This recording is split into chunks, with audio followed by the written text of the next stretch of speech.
Okay, so here we have the beginning of the adding rings to the cluster in a W210, the gauge rings. Anyway, I went ahead and already started to pry this out.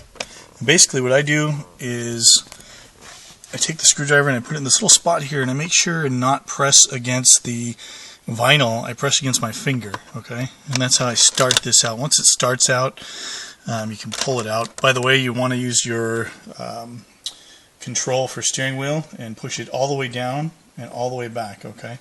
All the way down and all the way back to get out of the way. And then pry until this comes out, probably about an inch, and then go over to the other side and do the same thing here, okay? Alright, so once that comes out, go ahead and bring it out evenly. Sorry for the bad camera work here. And there are a couple plugs. Sorry about that. And how these plugs come off is really simple, actually. You can pull these with 2 fingers usually. Sometimes you got to push that little tab. You push the little tab, pull back. It actually ejects itself, okay? And then repeat with this one down here. Alright. Okay, so I've went ahead and taken the cover off. You see it right there. Okay, this is the front cover. It's actually pretty easy, and so I didn't include it in the video, but to give you a quick recap of what was done, there's these clips. There's one, another one hidden under the label there.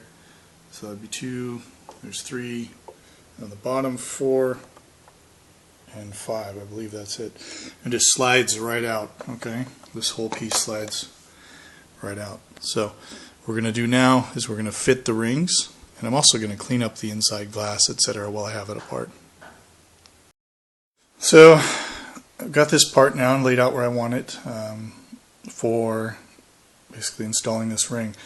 Now you don't have to take apart the front plastic piece with the back plastic piece to get these in there. What you do is, you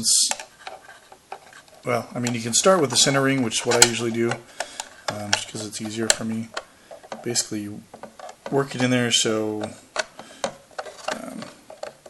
so you use the angles of the thing. I know I'm not making much sense here, but you basically turn it so it fits in there. So, hang on here. I wish I had a better mount for this camera. But essentially, it just snaps in. They're actually really well built. Of course, if you buy the really crappy ones, I heard they don't fit as well. But yeah, once they're in there, they're really in there. So that's the first one. I think they look pretty nice. Makes it look a little newer. Alright, so I'll go ahead and do the other 2 and show you the reassembly.